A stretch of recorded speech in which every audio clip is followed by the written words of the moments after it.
Hello, welcome back to another episode of Cloud Structure. Today we are going to learn about a domain user account. So my name is Amarnath Mishra and I warmly welcome all of you to our channel, that is Blue Crest College BCC Broadcast. Today's topic is domain user account. User account is very important because without user account we cannot access in any cloud structure. When we work in a cloud environment, you will see a lot of user will be working with the help of domain administrator. So you can see the structure, like I am sitting as a domain administrator, and here you can see that the user accounts are working in a real-time production environment. So user account is an account which will give the privilege to the account to access from the client system. And every environment always required a user account to access in the domain architecture. For configuration of domain user account, we'll first check the connectivity between the cloud systems. That is, we'll check connectivity of node 1 and node 2. So first we'll ping, that is ping 10.0.0.1, and it is giving me the reply, and we can see that the connectivity is already there. Now we'll check with the node 2, that is ping 10.0.0.2, and it is giving the connectivity. We can see that it is also responding well. So now we'll take the remote connection, remote desktop of node 1 and node 2. So we'll go for remote desktop connections, 10.0.0.1. So we'll see that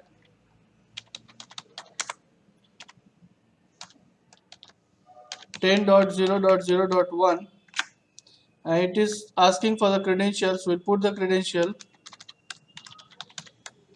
and it is good to go, and it is getting connected. So this is my node 1, and we will also take the connectivity of node 2, and you can see that the dashboard of server manager is already pop up over here. It is already open. Now we'll connect to the node 2 for the cloud systems. So we will connect now.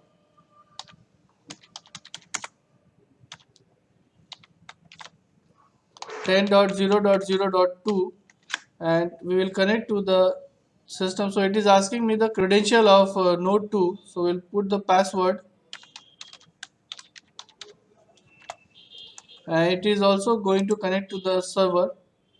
So we can see that the node 2 is also connected. So now we are going to use node 1 and node 2 for the configuration of user account. So we'll go to node 1 now. So this is my node 1, and here we will connect to the domain controller. So this is the domain controller. You can see that it is already running. So we'll connect to the domain controller. So this is my domain controller system. We'll log into the domain controller system because user account we will create in domain controller. So we'll put the credential over here.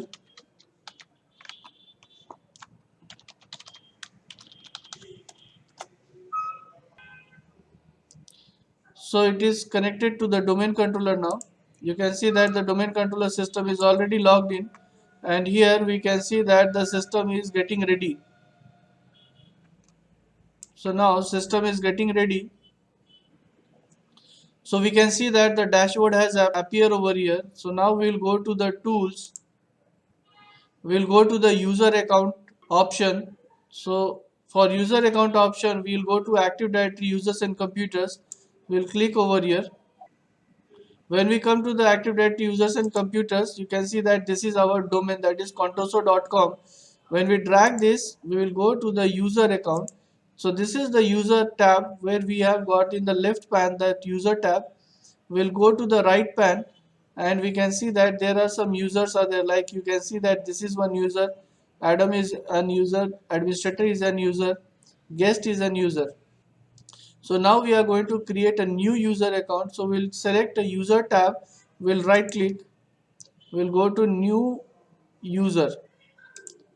So when we select a new user, you can see that a welcome wizard has pop up, that is user tab.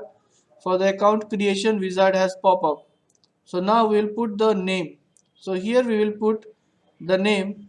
So we'll put, this is the first name, John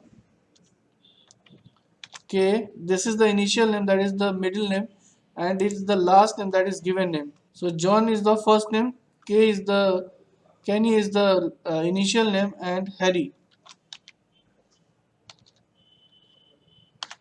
is the last name. So now we can put here the login name, that is the username. Login credential name will be John,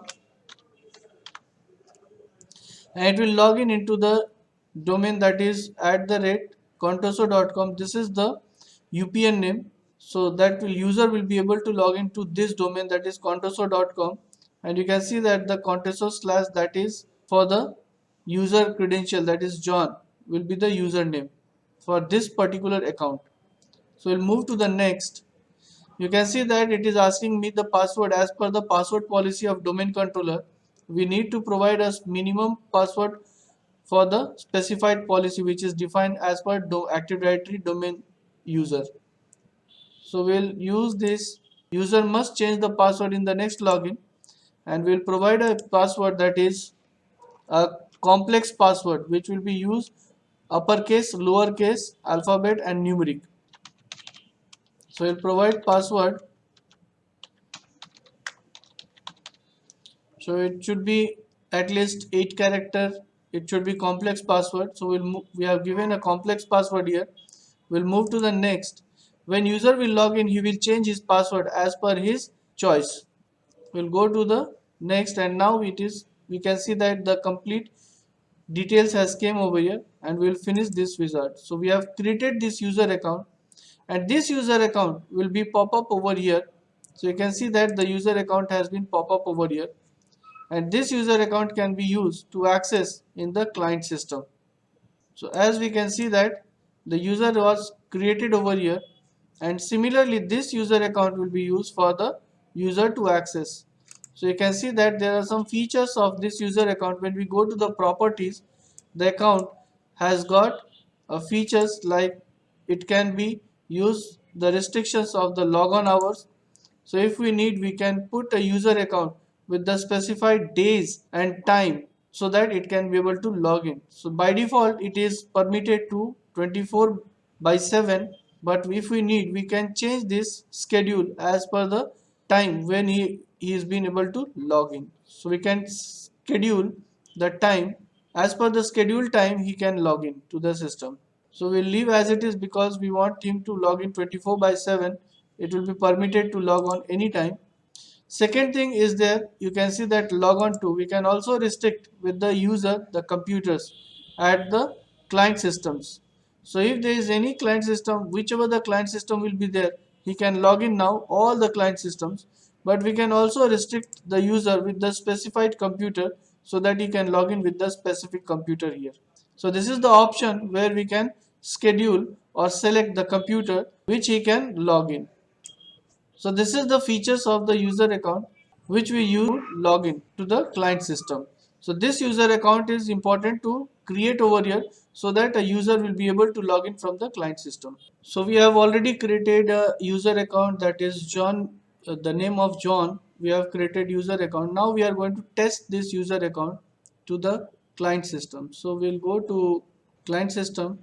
So if we want to check with the user account, we'll give a privilege to the user account. So we'll go to properties, we'll give a privilege, that is membership. So I'll add advanced, find now. We'll make a membership of the sub operators. We'll click OK and then apply. So you can see that the user has got the privilege that he can log into the domain system. So we'll put the login features. So we'll go to system, we'll go to logout, and we'll move to the sign out the user. We'll move with the user account. So we'll go to the user account, other user, that is John, and we'll put the password. So you can see that the password must be changed as for the first login. we have already done that because user will log in to the first time, so he need to change his password. So it is prompting me to change the password. We'll put OK. So now we are going to create a new password for the user.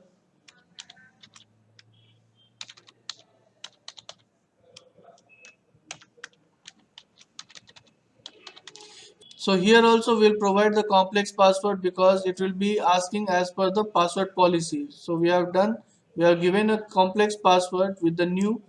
So now we'll go for login. So this user is able to log in. So you can see that the password has been changed. It is prompting me, and now it is creating the profile of that user, and it is logging to the system. So this is how a user account will be working as per the credential of the user account, that is username and password, and account has to be created in the domain controller. If the account is not created, it will not be able to log into the client system. So you have learned that how this user account work.